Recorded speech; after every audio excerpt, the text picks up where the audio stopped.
Today we're going to look at using an actual whole life insurance policy to buy an investment property. We'll look at someone who started his first whole life insurance policy back in 2017. He's built up a ton of cash value, and now he's in a position where he'd like to use that cash value to purchase a property. So what we're going to cover in this video are the numbers, but we'll also highlight what you should look at to make sure that this strategy actually works if you're considering using a whole life insurance policy specifically to purchase real estate. So let's get into the details. He has two policies that he's going to be using. His first was started in 2017, and then he also started a policy for his wife in 2020. His current cash value is just over $1 million, so he's put a lot of money into his policies over the past 8 or 9 years. Now, we're going to measure the yearly return. What his policies are producing net right now are about 5%. The loan interest rate for both of his policies is also at 5%. Now, currently, he's still paying a small dollar amount, but he plans on stopping soon. He had a goal to pay into both policies for about 10 years, and he's almost at that point in time. So he would like to use that cash value to purchase an investment property. Now, this investment property is out in the Midwest, actually Southwest, and it's nice and warm. I say that because at the time of shooting this video, it's like 0 degrees outside and it is freezing, and I'd like to be there right now. But the cost of this property is about $1 million. What he wants to do, this $1 million, I should say, he wants to use this to purchase the property and also renovate it. So when I say the cost, we're referring to the all-in cost. The purchase price is less than $1 million, but he knows it's going to take more than that to renovate it and then get it to where he wants it to be if he decides to sell it in the future. And based on that marketplace, he should be able to resell it for about $1.8 million, which would result in an $800,000 gain, which is very nice. Now, if he doesn't sell, he could just hold it and rent it out as where he's purchasing the property. That's going to work as well. So with his strategy, what he prefers not to do is work with a bank. 3 main reasons why. Interest rates are a bit high right now, higher than what he likes. The documentation that he has to fill out every time he takes a loan out with a bank is an absolute pain. He says, I don't want to deal with that if I can avoid it. And then third, it takes too long. Just an experience, things are always delayed. He doesn't want to have to deal with it. If he has to, he will. It's what he's always done, but now he's put himself in a position where he doesn't have to do that. So that's what we're going to demonstrate. So his whole life insurance policy, with about $1 million in it now, has become his bank. How that has worked is, remember, with a whole life insurance policy, if you've got $1 million in cash value, earning 5%. If I borrow $500,000, or even if I borrow $1 million, I'm still going to earn that 5% on the full $1 million.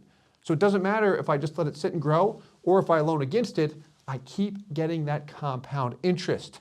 That's what he's attracted to, and that's how he views it as his own bank, because if he pays it back, everything's fully restored to what it would have been as if he never touched it in the first place. So here's his plan.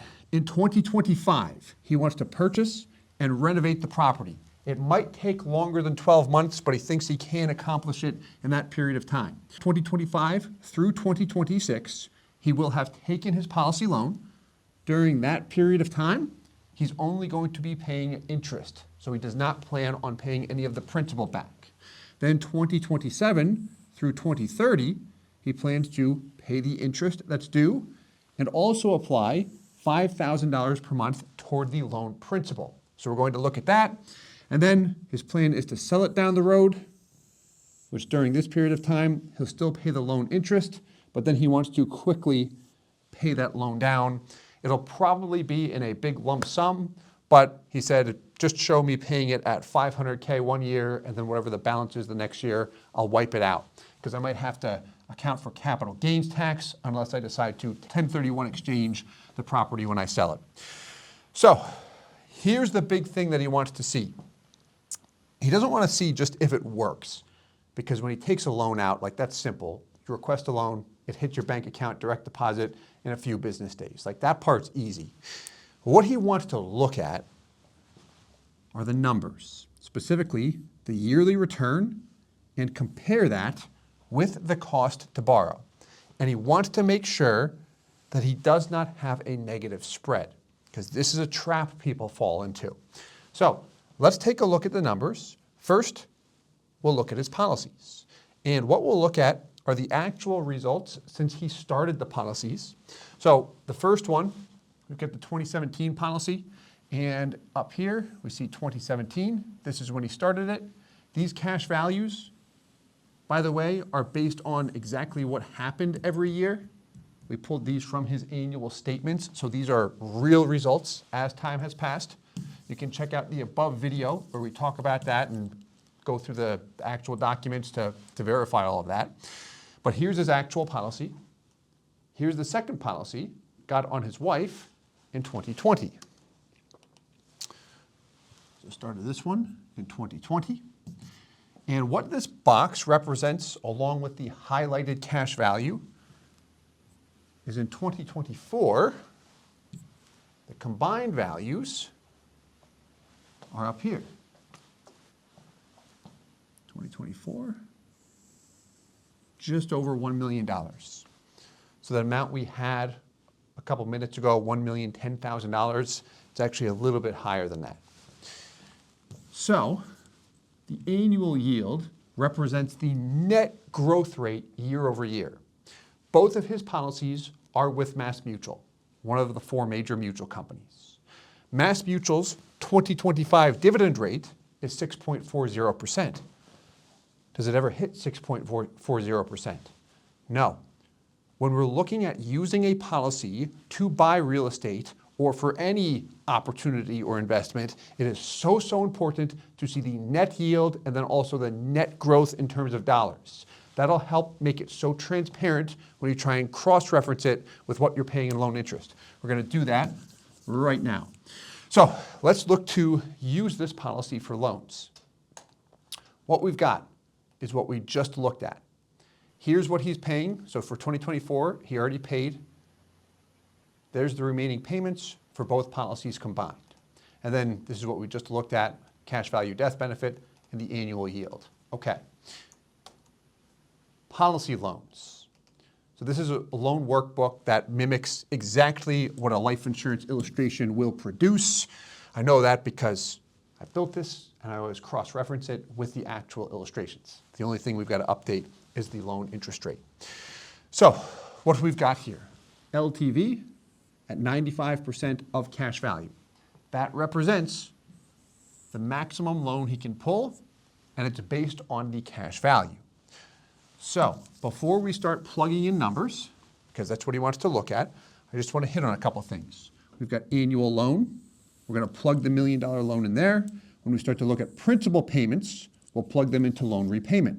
The interest rate, we'll leave at 5%. That might increase in the future as it is a variable loan rate, and we can account for that if needed. Then we've got the loan balance. But here's what we're going to compare this with. This is what he was interested in. What is my policy growing by every year versus what am I paying in loan interest? In purple is your yearly growth. In red is your annual interest payment. The spread is going to show if you're earning more than what you're paying. Make sense? Cool. Then we'll also look at the total, which I like throwing in here because a lot of times people ask, what's the total interest I've paid over time? Or what's the total interest I've earned over time? So this will compare both. The year to year, though, is what most people like to focus on.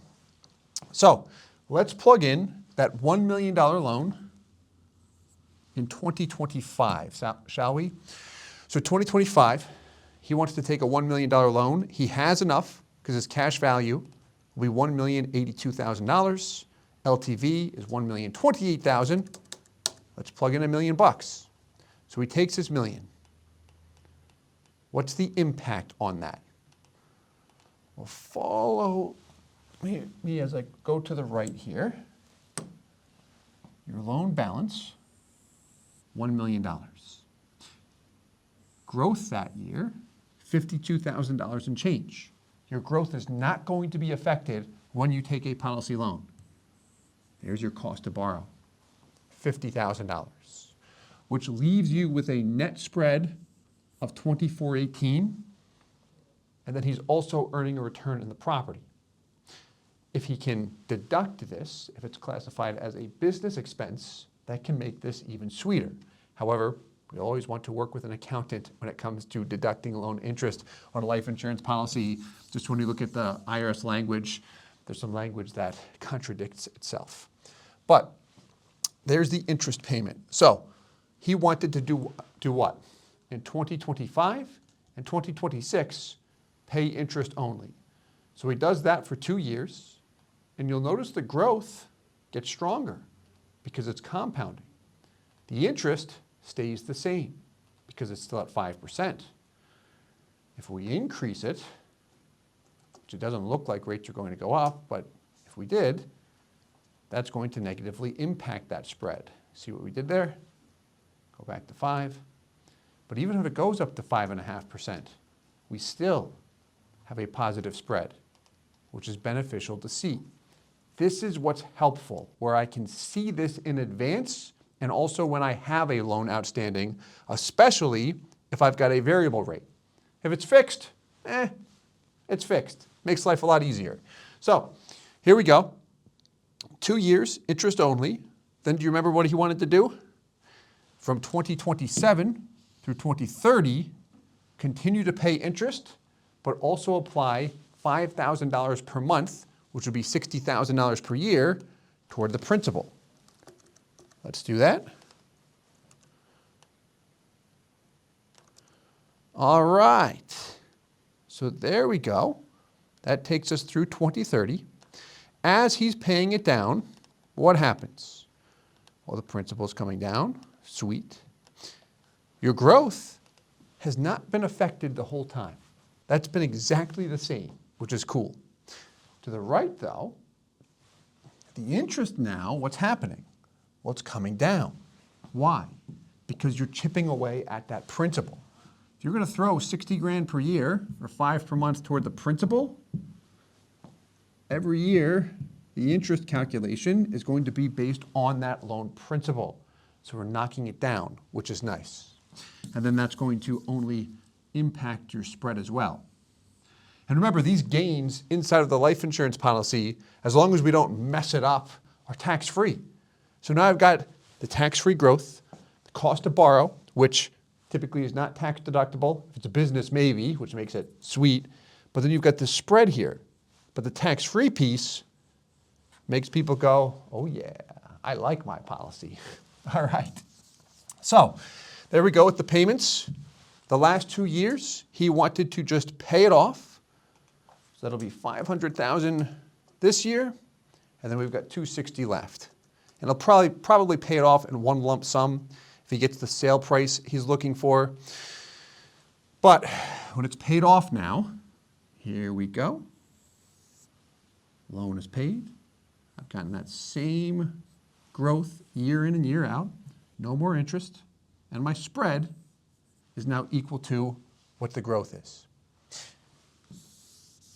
If you do a direct policy loan, like if we put this on an actual life insurance illustration with his policy, you would notice when that loan's paid off, the cash value and death benefits are going to match exactly what we see here, which is an illustration with no loans. We're just parking it and letting it sit and grow. So I keep getting that compounding. That's what he's interested in, plus the fact he can pay it back however and whenever he wants. He's got complete control. So let's wrap up with the total over here. This is nice because I can see I took that $1 million out, I paid interest only for a while. So when I tally up all of those interest payments, it comes out to $283,000. Now, at its peak, meaning the peak amount I've paid in interest, $283,000, at that point in time, his total gain is $500,000. How we got that is we took all of his payments since day one. Here we go. $990,000 and change. cash value, $492 and change. So the gain, when we look at the difference there, is $502, but then we want to subtract what he's paid in interest, which gives him a positive spread of about $220,000. So that's where looking at the total can help, because it provides a little bit more transparency as to what I actually gained when I account for the cost to borrow, which is very important because it is a cost. So I know that's a lot of information. I hope it helped in terms of a case study. A couple notes just to end things here.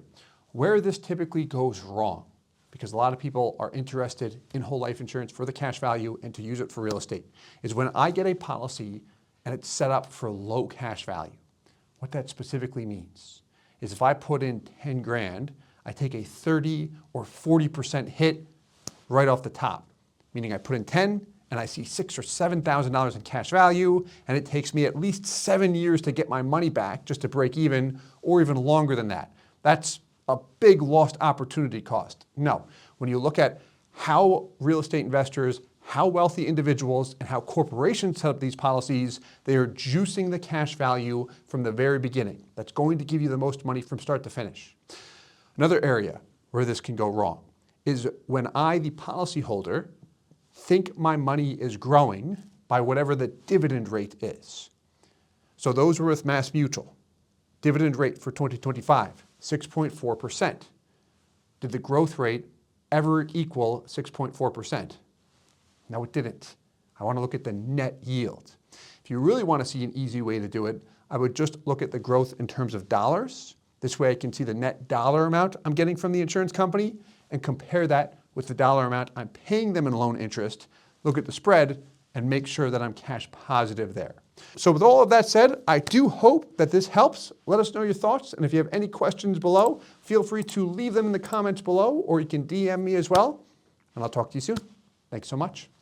Hey guys, Steve here with IBC Global. Thank you so much for watching the video. If you're interested in a whole life insurance policy and you'd like to work with our company in setting it up, please visit our website, ibcglobalinc.com. We would love to work with you. If you have any questions, please leave them in the comments below. And as always, I hope this helps.